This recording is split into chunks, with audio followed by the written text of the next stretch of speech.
Hello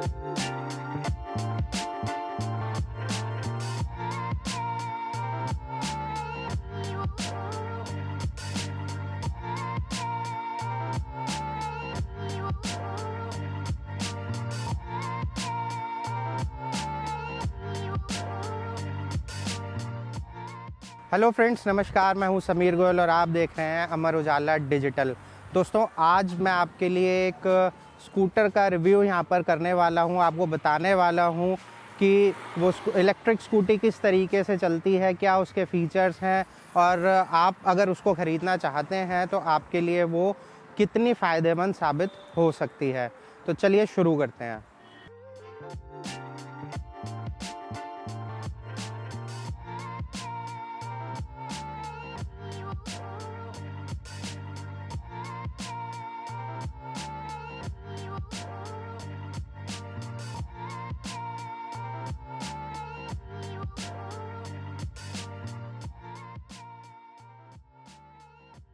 दोस्तों, ये बजाज की चेतक स्कूटर है, इलेक्ट्रिक स्कूटर है बेसिकली। और कंपनी की तरफ से हमें कुछ टाइम पहले इसको दिया गया था। हमने इसका काफ़ी दिन इसे चलाया और चलाने के बाद अब एक रिव्यू, अपनी ओपिनियन हम आपके साथ शेयर कर रहे हैं। अगर सबसे पहले मैं इसके फ़ीचर्स की अगर मैं बात करूं तो स्कूटर आगे से आपको देखने में जो है बिल्कुल लगेगा कि मस्कुलर इसका लुक आपको लगने वाला है। जो मार्केट में और इस टाइम इलेक्ट्रिक स्कूटर्स हैं उसके कंपैरिजन में थोड़ी सी बॉडी इसकी आपको अच्छी लगने वाली है। अगर मैं यहाँ आपको दिखाऊं तो ये पूरी तरीके से जो है मेटल से बना हुआ है, लेकिन आजकल जो दूसरे स्कूटर्स आते हैं वो प्लास्टिक बॉडी और इस तरीके की बॉडी में रहते हैं, जिसकी वजह से वो थोड़े से हल्के होते हैं वेट में। लेकिन अगर मैं इसकी बात करूं, यहाँ बजाज चेतक की मैं बात करूं, तो ये मेटल बॉडी में आता है और मेटल में होने की वजह से इसका वेट थोड़ा सा ज़्यादा हो जाता है। अगर मैं इसके टायर साइज़ की बात करूं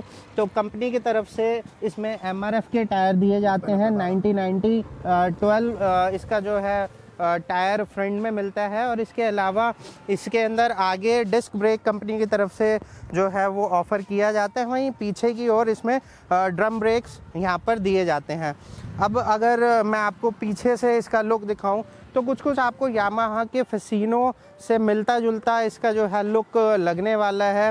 हालांकि LED लाइट्स जो हैं इसकी वो काफ़ी अच्छी हैं। रात के समय काफ़ी अच्छी रोशनी यहाँ पीछे भी मिलती है और फ्रंट में भी इसकी लाइट काफ़ी अच्छी जो है हेडलाइट रहती है। अब अगर मैं इसके यहाँ पर कंसोल की बात करूँ, इसका जो मीटर है वो राउंड शेप में दिया गया है। यहाँ पर चेतक की C बैजिंग जो है कंपनी की तरफ से दी गई है। इसके रियर व्यू मिरर्स को भी जो है काफ़ी अच्छे तरीके से कंपनी ने यहाँ पोजीशन और डिज़ाइन किया हुआ है। इसके अलावा अगर मैं यहाँ बटन्स की बात करूँ तो ये जो स्विच हैं यहाँ पर ये काफ़ी आपको प्रीमियम लुक देने वाले हैं यहाँ पर। और ये यहाँ D से मतलब ड्राइव और आप मोड सेलेक्ट कर सकते हैं चलाते टाइम। हालांकि मैं इसके बारे में बताऊँगा। यहाँ R से रिवर्स इसको किया जा सकता है। यहाँ से आप इसका बूट एक्सेस कर सकते हैं। यहाँ से आप इसका मोड जो है वो चेंज कर सकते हैं। इसके अलावा यहाँ राइट साइड का जो है इंडिकेटर दिया गया है। वहीं लेफ़्ट साइड में अगर मैं बात करूं तो यहाँ पर आपको लाइट ऑन ऑफ करने का जो है बटन मिलता है। यहाँ से आपको अपर और लो बीम, हाई बीम का यहाँ पर ऑप्शन दिया गया है। लेफ़्ट इंडिकेटर है और उसके अलावा यहाँ पर हॉर्न है। और यहाँ पर ब्लूटूथ से कनेक्ट करने के बाद आप इसको अपने हिसाब से सेटिंग कर सकते हैं। अब अगर मैं यहाँ पर आपको बताऊँ इसके स्टार्ट करने की, तो यहाँ पर आपको जो है चाबी कुछ इस तरीके की यहाँ पर चाबी दी जाती है। ये स्कूटर की चाबी है जो कि हमें पहले नज़र में काफ़ी अच्छी लगी। एक अच्छी इसमें चीज़ और दी गई है कि अगर आप कहीं स्कूटर पार्क कर देते हैं और पार्क करने के बाद अगर आप भूल जाते हैं कि आपका स्कूटर कहाँ खड़ा है, तो आप जैसे ही ये बटन दबाएंगे आपके स्कूटर की जो इंडिकेटर्स हैं वो यहाँ पर ब्लिंक करेंगी। 2 बार ये ब्लिंक करती हैं और ब्लिंक करने के बाद आपको अंधेरे में भी पता चल जाएगा कि आपका स्कूटर कहाँ पर खड़ा हुआ है। अब अगर मैं इसको स्टार्ट करने की आपको एक सबसे बड़ा इसका एक फ़ीचर बताऊं तो ये चाबी अगर आपकी जेब में है तो आप आराम से स्कूटर को यूज़ कर सकते हैं। कोई इसमें टच स्क्रीन नहीं दी गई है और स्कूटर्स की तरह कि आप उसमें लॉक कोड डालें और उसके बाद आप इसे एक्सेस कर सकें। ये चाबी बस आपको चाहिए, जैसे कि आजकल गाड़ियों में भी ये फ़ीचर दिया जाता है। कई प्रीमियम कार्स के अंदर भी ये फ़ीचर मिलता है आपको कीलेस एंट्री का, तो ऐसे ही स्कूटर में आपको ये फ़ीचर मिलने वाला है। अब ये चाबी आपके पास है तो बस आपको कुछ नहीं करना है, आपको सिंपल ये यहाँ पर बटन दिया हुआ है, इसको यहाँ से आपको ये बटन हल्का सा प्रेस करना है और प्रेस करने के बाद में ये स्कूटर यहाँ पर जो है स्टार्ट हो जाएगा। यहाँ पर आपको पूरी जो है डिटेल यहाँ शो होने लगेगी। यहाँ पर आपको टाइमिंग जो है वो मिलने वाली है। इसके अलावा स्पीड की डिटेल यहाँ आपको मिलेगी, रेंज आपको यहाँ साथ के साथ मिल जाएगी और यहाँ पर आपके किलोमीटर्स की जानकारी आपको मिलेगी। साथ में ट्रिप मीटर अगर आप चाहें तो वो लगा सकते हैं, उसकी डिटेल यहाँ मिल जाएगी। और साथ ही साथ यहाँ पर आपको बैटरी की परसेंटेज भी जो है वो मिलने वाली है, यानी कि स्टेटस ऑफ चार्जिंग अभी कितनी परसेंट है। 62% अभी बैटरी इसमें बची हुई है, जिसके अंदर हम 56 किलोमीटर जो है वो कवर कर सकते हैं। अगर मैं यहाँ आपको लेफ़्ट साइड में नीचे की तरफ बात करूँ तो यहाँ पर आपको N मीन्स न्यूट्रल का यहाँ पर अभी फ़िलहाल ये स्कूटर खड़ा हुआ है। यहाँ साइड में N की यानी न्यूट्रल की यहाँ पर लाइट भी आप देख सकते हैं। इसके अलावा अगर आपको ये चलाना है तो जस्ट आप स्टैंड से इसे हटाएं और स्टैंड से हटाने के बाद जैसे ही आप डी प्रेस करते हैं, क्लच दबा करके आप डी प्रेस अगर करते हैं तो थोड़ी देर में ही ये स्कूटर आपका ड्राइविंग मोड में आ जाता है, जिसमें कि ये इकोनॉमी मोड जो है सबसे पहले आपको यहाँ पर शो करता है। तो जैसे ही यहाँ पर मैं आपको दिखा सकता हूँ कि न्यूट्रल के बाद जैसे हमने क्लच दबाकर हल्का सा इसका जो है थोड़ी देर बटन प्रेस किया तो यहाँ पर ड्राइव मोड आ गया। ड्राइव के साथ यहाँ पर इको मोड आ गया। आप चाहें तो यहाँ पर इको मोड की जगह स्पोर्ट्स मोड को भी सिलेक्ट कर सकते हैं, लेकिन इससे आपकी जो है रेंज यहाँ पर कम हो जाएगी। स्कूटर आप कम दूरी तक जो है चला पाएंगे। और एक चीज़ मैं आपको और यहाँ पर दिखाना चाहूँगा कि जैसे कि अगर आपका स्कूटर कहीं ऐसी जगह खड़ा हुआ है जहाँ थोड़ी सी ढलान अगर आपको लगता है और ऐसे में अगर आप स्कूटर को रोकना चाहते हैं तो आपको ब्रेक दबाने पड़ेंगे। और अगर आप चाहते हैं कि ब्रेक भी आपको ना दबाने पड़े तो जस्ट आप ये क्लच दबा करके यहाँ पर इस बटन को यहाँ पर दबा दें और उसके बाद में ये स्कूटर आप कितना भी हिलाएंगे ये स्कूटर आपका हिलने ही वाला नहीं है। ये एक बहुत अच्छी चीज़ जो है स्कूटर में दी गई है। ये कई और ब्रांड्स को भी ये चीज़ें देखनी चाहिए, अपने प्रोडक्ट्स के अंदर इस चीज़ को थोड़ा सा इम्प्रूव करना चाहिए। और इसको हटाने के लिए जस्ट आपको हल्का सा अपना ये क्लच हल्का सा दबाना है, ये बटन तुरंत रिलीज़ हो जाएगा और उसके बाद आप इजीली स्कूटर चला सकते हैं। अब अगर यहाँ मैं फिट फिनिश की स्कूटर की बात करूँ तो यहाँ पर काफ़ी अच्छी फिनिशिंग एक जो है मैं कहूँगा कि स्कूटर में दी गई है। हालांकि यहाँ पर आपको देखने में थोड़ा सा लग सकता है थोड़ा सा गंदा ये स्कूटर अभी फ़िलहाल में हो रहा है, क्योंकि हमने काफ़ी दिनों तक इसे चलाया है, इसको चला करके देखा है और उसके बाद हम एक फ़ाइनल आपको यहाँ पर रिव्यू देने जा रहे हैं। अब फ़िलहाल मैं इसे स्टैंड पर खड़ा कर देता हूँ और मैं यहाँ पर आपको दिखाना चाहूँगा कि ये आगे की तरफ यहाँ पर एक छोटा सा स्पेस यहाँ दिया गया है और उस स्पेस में हालांकि आप कोई सामान ज़्यादा नहीं रख सकते हैं, लेकिन यहाँ पर ये बटन दबाते ही आप देख पाएंगे कि यहाँ पर क्या कुछ आप रख सकते हैं। यहाँ थोड़ा सा सामान रखने के लिए जगह दी गई है, बहुत ज़्यादा नहीं लेकिन हल्का फुल्का सामान आप यहाँ रख सकते हैं। यहाँ इम्पॉर्टेंट इन्फॉर्मेशन कंपनी की तरफ से दी गई है कि आपको फ्रंट और रियर टायर्स के अंदर में क्या साइज़ है और उसके अलावा कितना जो है आपको उनके अंदर एयर प्रेशर मेंटेन करना है। यहाँ पर एक छोटा सा आपको पॉइंट दिया गया है जो कि USB चार्जर यहाँ पर आपको दिया गया है। आप यहाँ पर अपनी USB केबल लगा के अपना फ़ोन या कोई भी डिवाइस को जो है चार्ज कर सकते हैं। इसके अलावा यहाँ पर एक फर्स्ट एड किट और यहाँ एक टूल किट का जो है ऑप्शन दिया गया है। ये इस तरीके का कुछ इसमें आपको टूल किट मिलता है, जिसमें एक छोटा सा फ्यूज़ भी कंपनी की तरफ से यहाँ पर दिया गया है, जो कि इमरजेंसी के टाइम पे आप यूज़ कर सकते हैं। बाकी इस स्पेस का कुछ एक्स्ट्रा यूज़ आप नहीं कर सकते हैं। एक चीज़ और कंपनी ने यहाँ पर अच्छी दी है इसकी सीट के साथ ही, ये यहाँ पर कोई डिज़ाइन नहीं है, इसको जस्ट आप प्रेस करते हैं तो यहाँ पर आप अपना कोई भी 3 किलो तक का मैक्सिमम लोड का सामान यहाँ पर कैरी कर सकते हैं। यहाँ पर मेंशन भी किया गया है 3 kg मैक्स, तो इससे ज़्यादा का सामान अगर आप यहाँ रखते हैं तो हो सकता है इसको नुकसान हो जाए, बट हम यही सजेस्ट करेंगे कि इससे ज़्यादा का सामान आप यहाँ ना रखें। अब मैं इसके बूट स्पेस की यहाँ पर बात करता हूँ तो ये यहाँ पर जो बटन दिया गया है इसको जस्ट यहाँ आपको थोड़ी देर प्रेस करके रखना है और उसके बाद आप यहाँ बूट एक्सेस कर सकते हैं। हालांकि ये ओपन होते ही आपको बीप की साउंड सुनाई देने लगेगी, जो कि एक अच्छी बात है कि अगर आप गलती से ये सीट को सही तरीके से नहीं यहाँ पर फिक्स करते हैं तो ये आवाज़ आपको ध्यान दिलाती रहेगी। इसके अलावा अब अगर आप यहाँ चार्जिंग करना चाहते हैं स्कूटर की तो उसका ऑप्शन भी आपको यहाँ दिया गया है। ये सीट खोल कर ही आपको यहाँ पर चार्जिंग के लिए जो है लगाना पड़ेगा चार्जर। और इसके मैं चार्जर की मैं बात करूं जो कंपनी की तरफ से यहाँ पर दिया जाता है, कुछ इस तरीके का जो है चार्जर यहाँ आपको मिलने वाला है।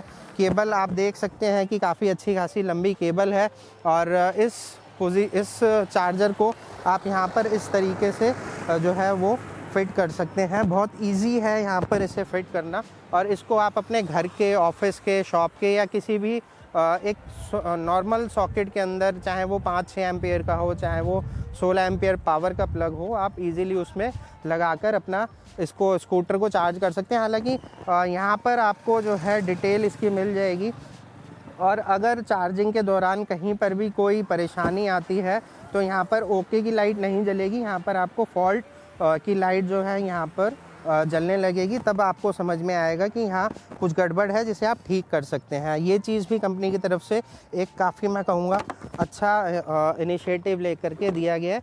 ओवरऑल अगर मैं इसकी बिल्ड क्वालिटी की बात करूँ तो मुझे कहीं से भी ऐसा नहीं लगता है कि इस स्कूटर में इसको बनाते हुए इसकी बिल्ड क्वालिटी के साथ किसी तरीके का जो है कॉम्प्रोमाइज़ किया गया। हालांकि ये सब जो चीज़ें हैं ये एसेसरीज़ का पार्ट हैं, ये आपको अलग से परचेज़ करके जो है वो लगवानी पड़ेंगी।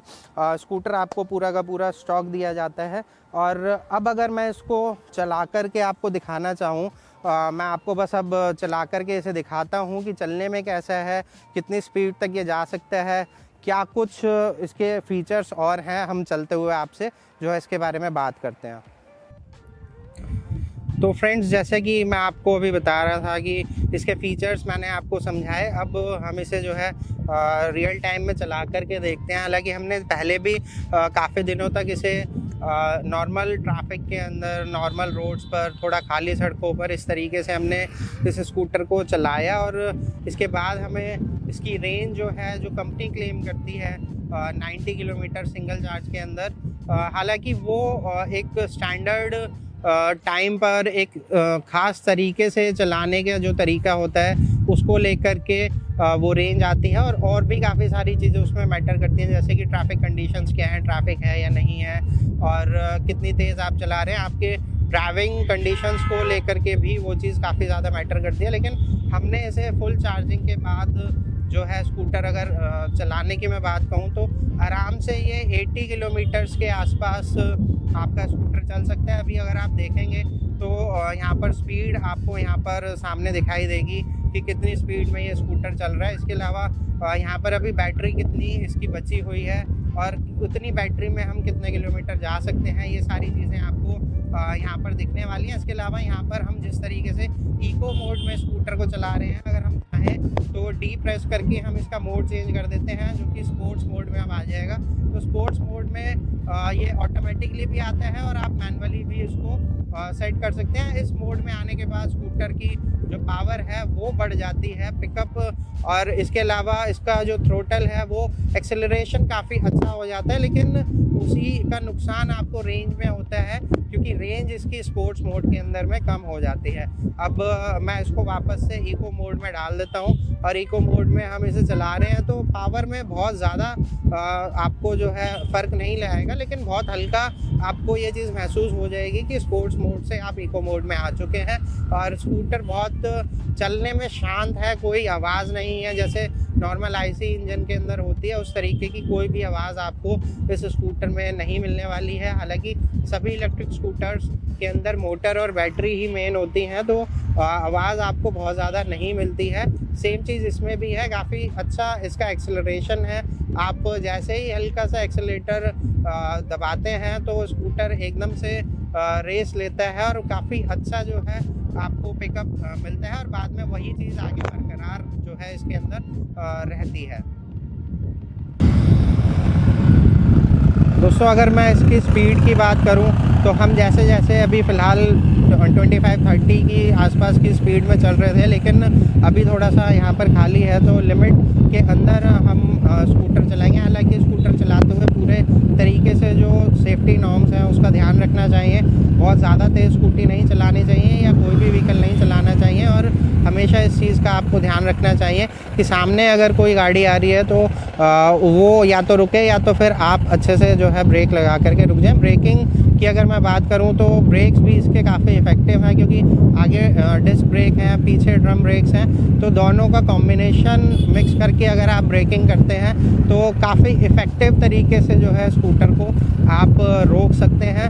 और यहाँ पर अगर स्कूटर को मैं एकदम से रेस भी देता हूँ तो ऐसा नहीं है कि कहीं पे लैग होता है, स्कूटर बहुत इजीली आपको जो है परफॉर्मेंस देगा और बहुत इजीली स्कूटर आपका चल जाएगा। अभी अचानक से जैसे ही हमने थोड़ा सा तेज़ रेस दिया तो ये इकोनॉमी से स्पोर्ट्स मोड में चला गया, लेकिन अभी वापस से ये इकोनॉमी मोड में आ गया। और अब हम स्कूटर जैसे मोड़ते हैं, मोड़ने के बाद में अगर आप चलाते हैं तो ये एकदम से अगर आप रेस भी देते हैं तो काफ़ी अच्छी तरीके से जो है ये स्कूटर उठता है, ऐसी कोई दिक्कत इसमें नहीं आती है, ऐसा कोई लैग आपको यहाँ पर देखने को नहीं मिलने वाला है। हालांकि अभी आप देखेंगे चलाते चलाते बैटरी इसकी 62% थी, बहुत ज़्यादा दूर नहीं आए हैं, तो बैटरी भी इसकी थोड़ा सा 60% आ गई, यानी 2% इसकी बैटरी अभी ड्रेन हो चुकी है। हालांकि हम बहुत ज़्यादा किलोमीटर अभी नहीं चले हैं उसके मुताबिक, लेकिन ऊपर अभी 54 किलोमीटर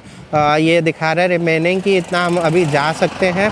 और इसके अलावा चलने में ओवरऑल अगर मैं कहूँ तो स्कूटर ये आपको काफ़ी अच्छा लगने वाला है, काफ़ी एक प्रीमियमनेस जो इसके लुक्स में आती है उसी को ये मेंटेन करता है चलाने के अंदर भी। चलाने में किसी भी तरीके की आपको कोई परेशानी इसके अंदर नहीं होने वाली है, बहुत इजीली आप इसे चला सकते हैं। कंपनी की तरफ से हमें जानकारी दी गई थी कि इस स्कूटर को आप 69 किलोमीटर पर आवर की मैक्सिमम स्पीड के साथ भी चला सकते हैं। हालांकि उस स्पीड पर हमने इसे नहीं चला करके देखा, क्योंकि सेफ्टी सबसे पहले होती है और उसके बाद बाकी सारी चीज़ें जो है वो आती हैं। तो हम इसको नॉर्मली 50 और 60 की मैक्सिमम स्पीड में हमने इसे चलाया है, लेकिन इसने हमें ऐसा नहीं है कि बहुत ज़्यादा निराश किया हो। स्कूटर काफ़ी अच्छा है चलाने में भी, दिखने में भी। और रेंज का एक थोड़ा सा इशू मैं आपसे बस कहूँगा कि क्योंकि मेटल बॉडी है इसकी, पूरा फ्रेम जो है इसका वो भी काफ़ी मजबूत है, बिल्ड क्वालिटी ओवरऑल इसकी हैवी होने की वजह से कहीं ना कहीं उसका असर रेंज पर आता है। जो मार्केट में इस टाइम दूसरे स्कूटर्स हैं वो बिल्ड क्वालिटी थोड़ी सी उनकी इसके कंपैरिजन में हल्की है, जिस वजह से उनकी रेंज भी बढ़ जाती है। लेकिन यहाँ पर ऐसा कुछ नहीं है, बिल्ड क्वालिटी के साथ में कोई कॉम्प्रोमाइज़ यहाँ पर मुझे नहीं लगता कि कंपनी की तरफ से किया गया है, क्योंकि काफ़ी एक प्रीमियम लुक के साथ साथ हैवी जो है इसको बनाने की कोशिश की गई है। जो चेतक एक लेगेसी है उसको यहाँ पर मेंटेन करने की कंपनी की तरफ से कोशिश की गई है।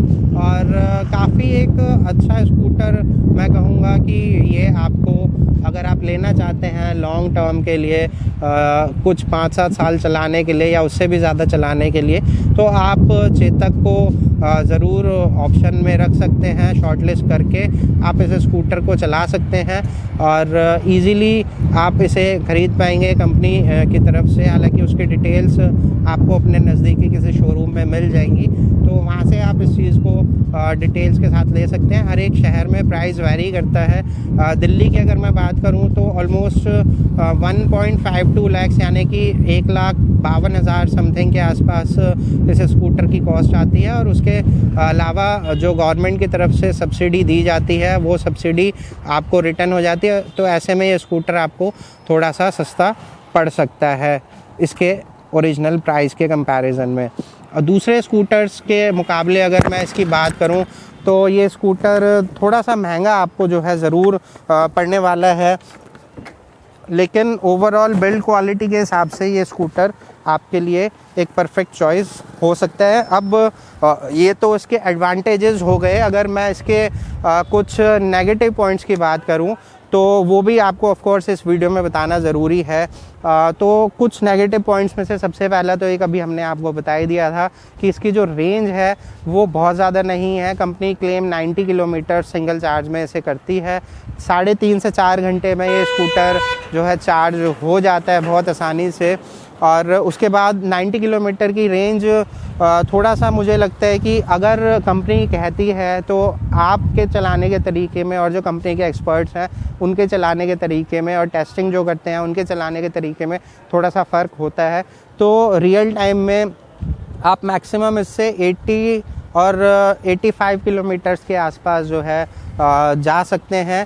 चार्जर आपको साथ में कैरी करना पड़ेगा। अगर आप कुछ 50 किलोमीटर जाते हैं और 50 ही आपको वापस आना है तो कहीं ना कहीं आपको इसे चार्ज करने की ज़रूरत जो है वो पड़ने वाली है। और दूसरी एक जो मुझे लगा कंपनी बेटर कर सकती थी, ये जो चीज़ यहाँ पर थोड़ा सा आप देख सकते हैं दिया गया है, तो ऐसे में यहाँ अगर आप सामान कुछ रखना चाहते हैं तो उसमें थोड़ा सा आपको दिक्कत महसूस हो सकती है। इसके अलावा जो इसका बूट स्पेस है वो इतना ज़्यादा नहीं है कि उसके अंदर एक पूरा हेलमेट आप रख सकें। हालांकि एथर 450X की अगर मैं बात करूं या और दूसरे स्कूटर्स की बात करूं तो कई स्कूटर्स ऐसे हैं जिनके अंदर बूट स्पेस अच्छा होता है और उसके अंदर आप एक फुल साइज़ हेलमेट ईजीली रख सकते हैं और उसके बाद भी थोड़ा सा स्पेस आपको मिल जाता है। लेकिन इसके बूट के अंदर में एक लाइट जो है वो आपको दी जाती है, जो आपको रात के टाइम या अंधेरे में अगर आप कहीं से पार्क करते हैं और उस टाइम आप बूट एक्सेस करना चाहते हैं तो उसमें आपकी हेल्प ज़रूर करती है। और जो इसका सीट ओपन करते हैं, ओपन करने के बाद कॉन्टिन्यूसली इसकी बीप की साउंड आती है, तो एक वो अच्छी चीज़ मैं कहूँगा यहाँ पर स्कूटर में आपको दी गई है, ताकि आपको याद रहता है, आपको ध्यान में आता है कि आप सीट सही तरीके से बंद नहीं कर पाए हैं तो उसे आप बंद कर सकते हैं। तो दोस्तों इस वीडियो में फ़िलहाल इतना ही। अगर आपको बजाज का ये चेतक का हमारा जो ये वीडियो है अच्छा लगा हो तो आप वीडियो को लाइक कर सकते हैं। अगर कुछ सजेशंस आपकी तरफ से हैं या फिर आप चाहते हैं कि आगे भी हम इस तरीके के वीडियोस एक जेन्युइन रिव्यू की तरह आपको दें, जिससे आपको नॉलेज इसकी पूरी मिल सके किसी भी प्रोडक्ट की, तो आप हमें कमेंट सेक्शन के ज़रिए भी बता सकते हैं। और अगर अभी तक आपने हमारा चैनल सब्सक्राइब नहीं किया है तो आप हमारे चैनल को भी सब्सक्राइब कर सकते हैं। अगर आप ये वीडियो YouTube पर देख रहे हैं तो हमारे चैनल को सब्सक्राइब करें और बेल आइकन को दबाना ना भूलें। अगर आप Facebook पर ये वीडियो देख रहे हैं तो हमारे पेज को लाइक करें। डाउनलोड करें अमर उजाला ऐप और पाएं खबरें लगातार।